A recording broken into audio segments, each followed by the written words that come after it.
Hey everyone, it's Mike from Voluntary Virtues. You have to hear this story. I call it the story of Quail Farm. It's really sad.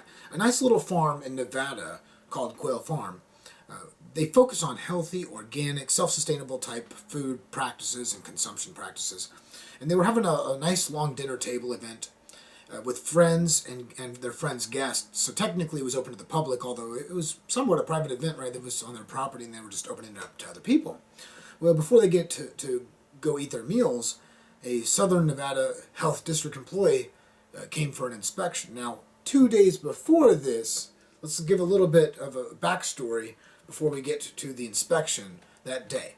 2 days before the event, they actually had somebody contact them from the health department and state that they needed to get a permit. And so they said, whatever, it's a silly small event, I guess I'll get a permit. And so they applied for a permit. And it was declined, saying that they had to have somebody come inspect the food before they could approve the permit, which is interesting, right?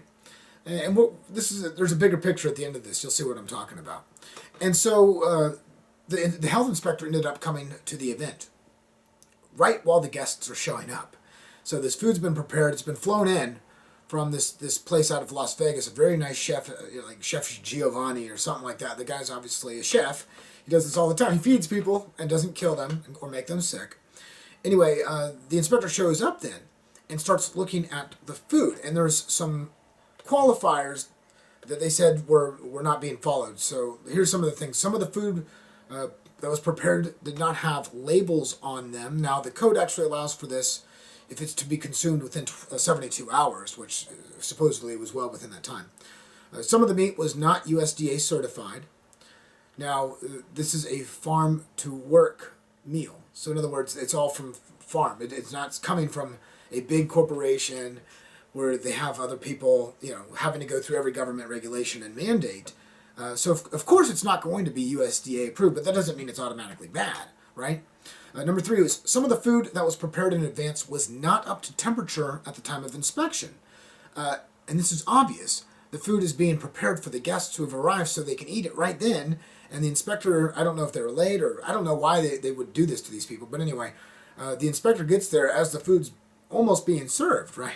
So of course it's not going to be the exact temperature that they were originally storing it at or anything like that. So, to even think that you could have some empirical temperature that was actually going to indicate some kind of a negative action one way or another is just absolutely asinine.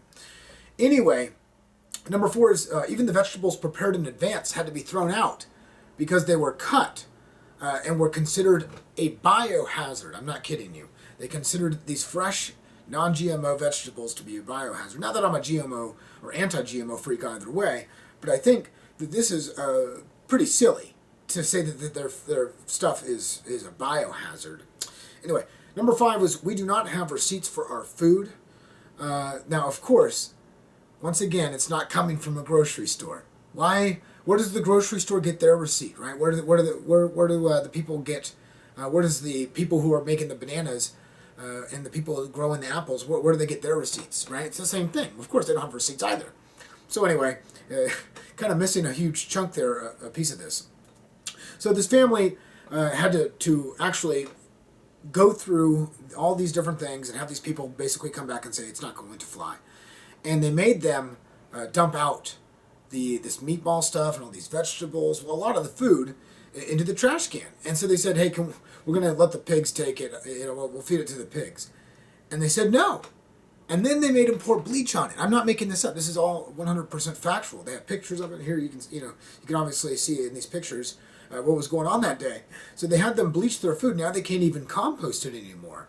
So I think it's important to realize that they've had events like this in the past. Nobody ever got sick.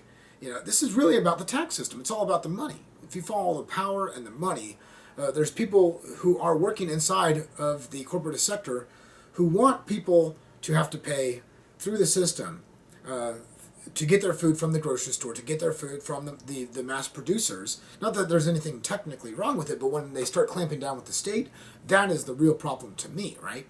To stop these people who don't want to pay, money. And why should you just pay extra money when you can just grow your own food? And there's no crime in this, right? Well, obviously there's a lot of corporatists involved who want to shut these kinds of practices down, where they feed a lot of people in good environments, healthy, clean environments. Obviously, this is a nice dinner table environment, and these people obviously trusted them. They trusted the chef. They've done this before. There's no issues here.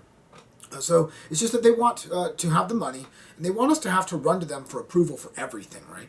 I mean, everything that we do, it's all about getting their approval. And if we don't have their approval, then we just, well, it must be a shoddy project and everything else. Like, we have to get in their business for how they raise their kids. I don't go to their house and tell them what to feed their pigs, right? So why are they coming to my house to tell me what to feed my pigs? So I just see this as a huge abridgment of individual freedom and property, obviously an abuse of the state, and I think it's something that more people should hear about. Obviously, you can find the link in the description section below. Thank you guys so much for sharing this video. It's important that other people do hear about this type of information so they know what's going on in the world around them, and hopefully we can do something down the road to stop this, at least in some type of a movement or another. So I do thank you for your time and your assistance getting this message out. If you guys have any more questions, you can message me. Don't forget to subscribe to my YouTube channel. Check out voluntaryvirtues.com and check out these other great videos. I'll talk to you soon. Bye-bye. Human beings are meant to be free. Not to be free to aggress upon each other, but to be free from aggression from each other.